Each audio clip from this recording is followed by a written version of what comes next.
So I went down the other day to get the rest of my clutch linkage. There's a box up under the cab on a Peterbilt where these levers go, that one and that one. And there's some bushings and some pins that go in there.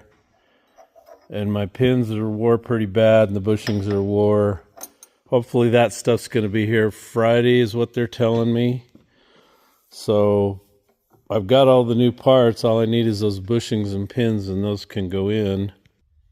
So on a Peterbilt, all that stuff goes up in here in that box. And so I had to take a bunch of air lines off the brake valve to get that out. And to do all that with the transmission in here, holy moly, that would be nasty.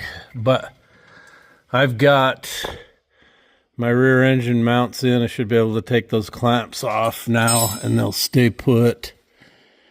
The front ones, I took the clamp off and they're staying put. I've got a lot of my wiring covered. Had to build a new ground here. I redid this harness that goes up over the engine. A lot of these other small ones. Fixed some issues in the wiring loom here. So I'm basically ready to go in Friday. If I get that stuff, I can go ahead and get that linkage in and get the engine in, and then we'll be good to go. I put new bolts and the plastic bushings in here for the hood mount, and I've got new rubbers for that. I've built a lot of new hoses. I built new hoses that go up to the compressor. Replace those. I've got my fast fuel system in, and I've got one hose built, the supply. It's done. I'll finish the return one once the engine's in. I know what length to cut that.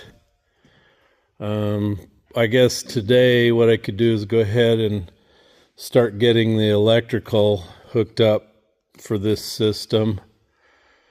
It's got a relay, and then I'm sure I got to run a wire into the cab to the key switch so when you turn it on, the pump runs. Anyway, this has been a hell of a long project. I'm ready to go in with this thing. We've got the tranny on. I've dumped the oil in. So I'm jonesing real bad to get this put back in. Real bad. I want this done.